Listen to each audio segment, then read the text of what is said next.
Oh, hello, good officer. Of course I wasn't doing anything. Oh, wait. Maybe a little bit. Wait, let's talk about this. Let's talk about this.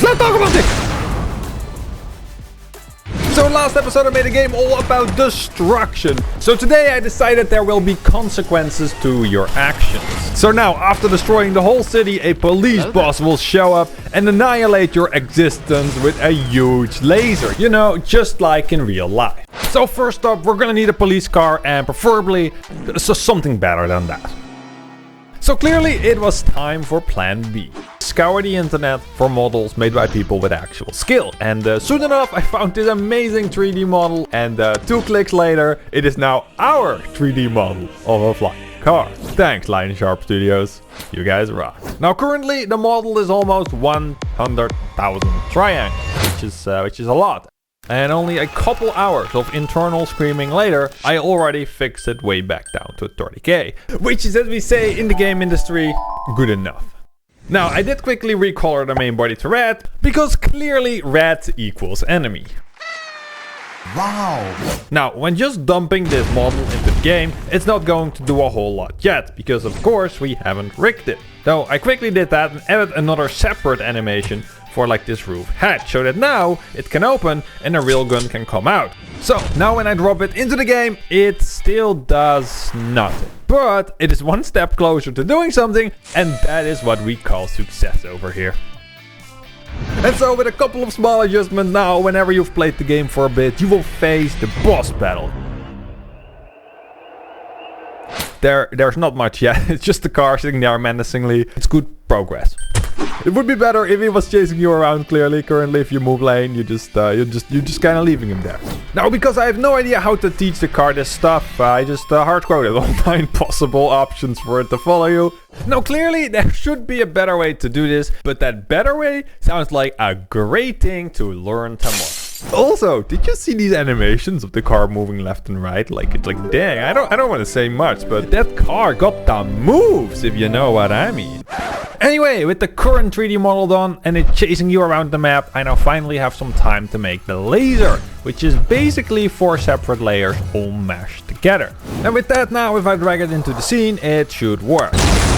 Okay, nice, it does. And with that, everything is working well. The only problem is just that the laser kind of comes out of nowhere. Now, of course, that is just unfair to the player. And to avoid that, I always work with the SIG method, which stands for clarity is key. So first up, I made an indicator on the ground that really shows in what lane you can expect the laser to come. Now that's already helping a lot, but I also feel like you should choose something kind of like building up for this huge laser to come down. So I made this charge animation too, and now things are way better. And I would even say they've become pretty sick. Am I right? Now there is just one more thing I want to add to the boss to really finish it off. An epic opening cinematic where you kind of hear him coming and then you look to the left and you're like, oh dang, it's about to go down, and then it moves forward, it centers itself in front of you like a challenge, and then the boss battle truly starts.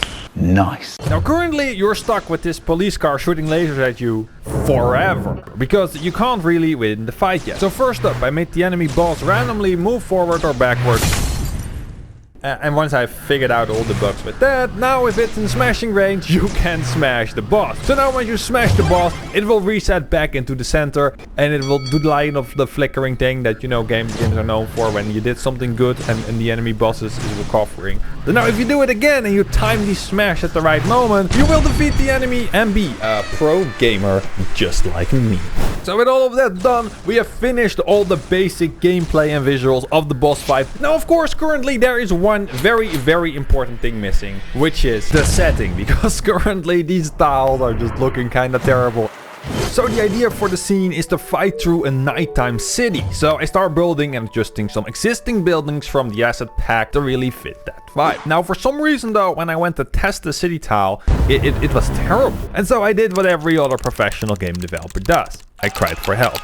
Now it turns out that I had to put forward shading to not be forward, but I don't even know what forward shading is. All I'm just praying for is that it isn't some crucial setting later on.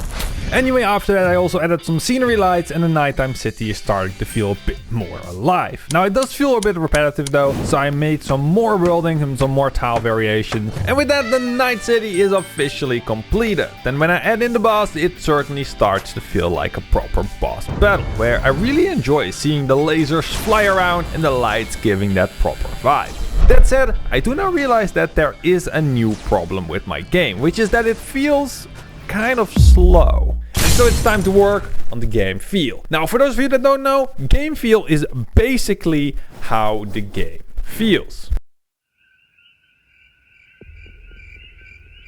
Maybe it's better if I show you. So, when you remove all the buildings from the game, all the way back to the basic tiles, you can see that the ball rolling feels kind of slow. So the first thing I did was I lengthened the tiles and I moved the camera a bit more down. I also increased the visible tiles and I added this ball material that has some movement to it. And just by doing that, we already slightly improved the feel of the speed. But there is a secret weapon you can use that can make the biggest difference for the least amount of effort. And we all know those are the best kind of secrets. So what is it? Well, the camera FOV, because this distorts how the camera views perspective. And when used properly, the difference in game feel is absolutely huge. Just look at it. That is only created by adding a stronger field of view. And with that, we have greatly improved the feel of the game. And that makes everything just a whole lot more exciting, if you ask me. That's it for this episode. So let me know what you think and want to see next in the comments down below. As always, thanks for watching, stay awesome, and I'll see you in the next episode. Don't forget to subscribe.